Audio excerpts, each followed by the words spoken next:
Hello students, welcome in my channel Math Zone. Today we are discussing question 19 of exercise 5.3. 19 question. 200 logs are stacked in the following manner. 20 logs in the bottom row and 19 in the next row, and 18 in the 18 in the row next to, and so on. In how many rows are in the 200 logs placed and how many logs are in the top row? Stack जो लकड़ी के बड़े बड़े pieces होते हैं उनको बोला गया है ये वुडन स्टैक्स हैं जो 200 टोटल हैं, उनमें से 20 लोग जो हैं बॉटम रो में दिखाई दे रहे हैं और उनको अरेंज करके रखने के लिए एक एक कम करके रखना होता है 20, 19, 18। तो इस तरह से कहा जा रहा है कि टोटल जो 200 लॉग्स हैं, 200 पीसेस हैं, उनको रखने के लिए उसने कितनी रोज बनाई। हाउ मेनी रोज, एक तो आपको रोज फाइंड आउट करनी है, and how many logs are in the top row. जैसे यहाँ पर टॉप रो में हमारे पास 18 है, तो कितनी रोज बनी और सबसे ऊपर वाली रो में कितने लोग्स रखे, कितने पीसेस रखे। क्वेश्चन आपको ऐसे करना है। तो सबसे पहले इस क्वेश्चन में आपको क्या करना है, टोटल लॉग्स कितने हैं हमारे पास, टोटल लॉग्स 200। तो हम ये सपोज करेंगे कितनी रोज बनाएगी इनको सेट करने के लिए। Let an rose should be formed, an rose बनाई गई। तो हम सपोज कर लेते जब एन रोज बनाएगी इनको रखने के लिए तो क्या होगा, ये एन टर्म्स का टोटल हुआ, एस एन की वैल्यू होगी ना। और एपी हम कैसे बनाएंगे, फर्स्ट रो में हमारे पास कितने लॉग्स हैं 20, नेक्स्ट में कितने हैं 18, उससे नेक्स्ट में कितने हैं 19, उससे नेक्स्ट में कितने हैं 18। तो इस तरह से हमारी एपी बन रही है डिक्रीजिंग वे में, एक एक करके डिक्रीज हो रहा है। तो फर्स्ट टर्म 20 है, डिफरेंस कितना आएगा 19 माइनस 20, दैट इज -1। और हमें गिवन क्या है, टोटल टर्म है। तो ये ऐसे क्वेश्चन आपने पहले भी किए हुए हैं। टोटल टर्म एस एन की वैल्यू गिवन है तो एस एन का फॉर्मूला प्रोसीड करेंगे। S N N by 2 2a plus N minus 1 into D. यहाँ हमें एन की वैल्यू निकालनी है, एन एज इट इज रहेगा, एन के रिप्लेस में एज इट इज रखेंगे। a means 20, 2a 20, N minus 1, D कितना हमारे पास -1 है, 200। n बाय 2, 2 2 जा 40, -1 को n से करोगे -n, -1 को -1 से करोगे +1, 200। अब देखो इसको सिंप्लीफाई करने के लिए आपको 2 को तो राइट साइड में लेना पड़ेगा और n को अंदर मल्टीप्लाई करना पड़ेगा। उससे पहले एक स्टेप ऐड और कर सकते हो, 40 को 1 में ऐड किया 41 माइनस n 200, n को 41 से मल्टीप्लाई किया 41n माइनस n, 41n माइनस एन स्क्वायर, 2 को राइट साइड में मल्टीप्लाई किया कितना आ गया 400। अभी हमारे पास क्वाड्रेटिक इक्वेशन आ चुकी है, इसको ऑर्डर में लिखेंगे माइनस एन स्क्वायर वाली टर्म पहले plus 140n minus 400, right side से लेफ्ट में आई है। और माइनस को भी आपको N square minus 41n plus 400 is equal to 0, minus right side में आके एलिमिनेट हो जाएगा प्लस 400। अब आपको क्या करना है, इसके फैक्टराइजेशन करने हैं सेपरेटिंग द मिडिल टर्म से। 400 मल्टीप्लाई करके आएगा, इसके फैक्टर हमारे पास क्या आएंगे 25n माइनस 16n, इनकी मल्टीप्लाई 400 आएगी और इनको ऐड करोगे 41n आएगा, दोनों माइनस के लिए। तो क्योंकि टोटल हमें माइनस में चाहिए और मल्टीप्लाई दोनों टर्म की माइनस की प्लस में आई जाएगी। ये मेथड आपको पहले से पता है। n common n minus 25 minus 16 common n minus 25 is equal to 0। तो हमारे पास दो वैल्यू आ रहे हैं n minus 25 and n minus 16। n minus 25 को 0 के इक्वल रखोगे, n की वैल्यू 25, n माइनस 16 को 0 के इक्वल रखोगे, n की वैल्यू कितनी आई 16। अब हमें देखो दोनों ही वैल्यू पॉजिटिव है। अब हमें चेक करना है कि एक्चुअल में कौन सी वैल्यू राइट आंसर दे रही है। अब ऐसा तो पॉसिबल नहीं है ना, एन हमने क्या सपोज किया था रोज, ऐसा तो नहीं है 25 रोज भी बन सकती हैं और 16 रोज भी बन सकती हैं, एक ही हमें सेटलमेंट करनी होगी।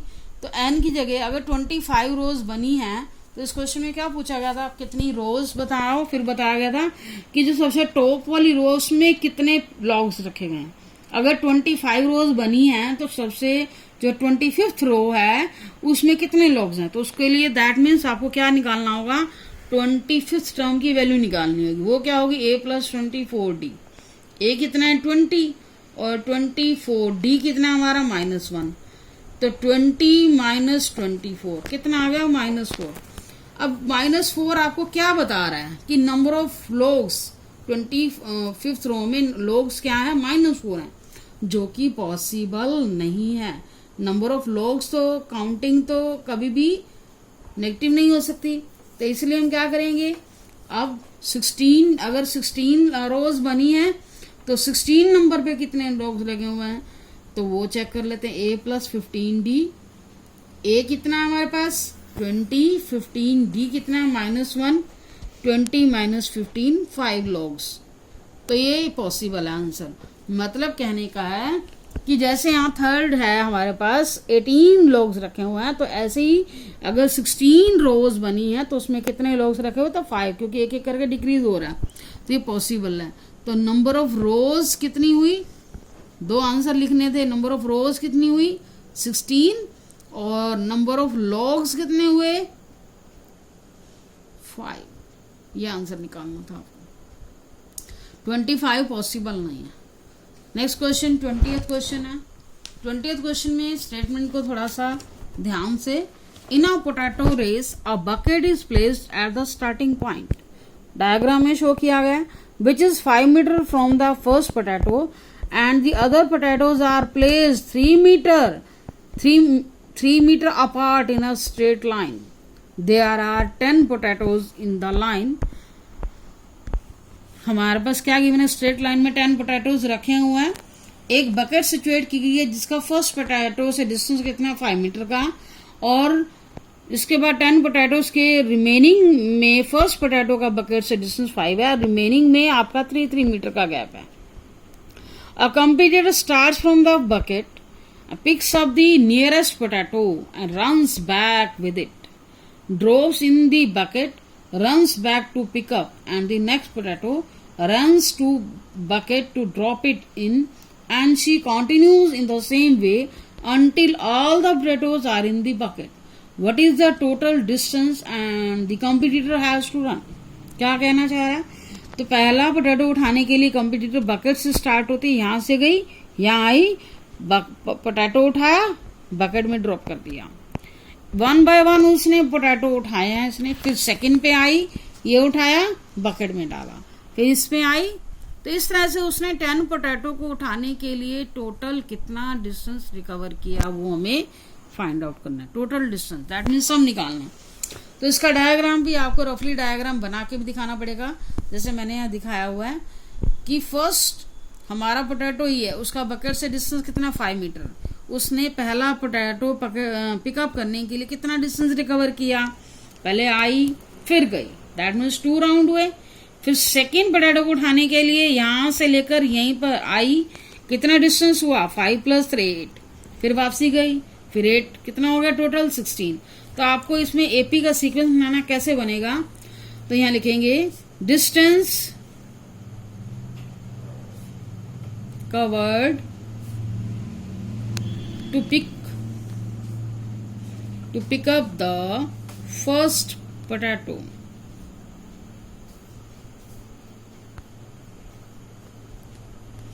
क्या आएगा, ट्वाइस तो आपको लगाना ही है, क्यों लगाना, आने और जाने के लिए, यहां से लेकर यहां 5 वापसी के लिए, कितना आ गया 10 metre. Distance cover to pick up the second potato, twice आपको हर वैल्यू के लिए लगाना है। आगे क्या करोगे 5, स्टार्टिंग उसने यहीं से करना है, फर्स्ट पोटैटो उसने यहाँ डाल दिया, फिर यहीं अपनी पोजीशन बैक खड़ी होगी, यहां से यहां तक 5, फिर आगे गई, पोटैटो उठाया, कितना हो गया 8, फिर यहां पर पहले गई फिर वापसी आई, 8 किया, तो ट्वाइस मैंने इसलिए लगाया, तो 5 + 3 कितना हो गया 5 + 3 8, 8 2 16 metre. In the same way, distance covered to pick up the third potato क्या आएगा 3 मीटर अब हमारा इंक्रीज होता रहेगा, ट्वाइस तो आपको लगाना ही लगाना है। अब देखो थर्ड पोटैटो उठाने के लिए 5 + 3 यहाँ तक आई, फिर वापसी गई ट्वाइस, तो 5 + 3 + 3 5 + 3 8 3 11 11 2 22। तो इस तरह से मैंने 3 टर्म बना दी। 6 इसका गैप आ रहा है, अब फोर्थ का निकालोगे तो 28 आएगा, बस ओनली 3 टर्म ही सफिशिएंट है। तो एपी हमारी बन गई डिस्टेंस की 10 मीटर, 16 मीटर एंड 22 मीटर। इस तरह से उसने 10 पोटैटोज उठाए हैं, तो 10 पोटैटोज को पिक करने में उसको कितना डिस्टेंस रिकवर करना पड़ा वो निकालना। अब देखो ऐसे आप करोगे, पहले 10 पोटैटोज का डिस्टेंस निकालो, फिर इन सबका टोटल करो, बहुत लेंथी क्वेश्चन हो जाता है। अगर एपी का सीक्वेंस बन रहा है हमारा, तो एपी के मेथड से हमारा क्वेश्चन बहुत ही जल्दी हो जाता है। तो ए हमारा कितना है 10 मीटर, डिफरेंस कितना आएगा 16 metre minus 10 metre 6 metre. Total कितने राउंड लगाए हैं उसने, एन की वैल्यू यहाँ पर कितनी होगी 10, क्योंकि 10 पोटैटोज थे, 10 राउंड लगाए उसने। एस एन का फॉर्मूला क्या आएगा n/2 twice a plus n-1 into d. S 10/2 twice a means 10 plus n-1 9 हो गया, डी कितना है हमारे पास 6, ये हमारे पास कट हो गया, कितना आ गया 5, 10 2 20 प्लस 9 6 54, 54 प्लस 20 कितना आ गया 74, 74 5 into 74, 5 4 20 two carry 5 7 35 two 7 370 metre distance. देखो एक एक करके करते 10 राउंड्स निकालते एंड देन सम निकालते, क्वेश्चन बहुत लेंथी है। तो एपी का जो सीक्वेंस है हमारे डेली रूटीन में भी कहीं ना कहीं इसका यूज होता है। हमारी एक्सरसाइज कंप्लीट हो चुकी है। Thank you for watching video.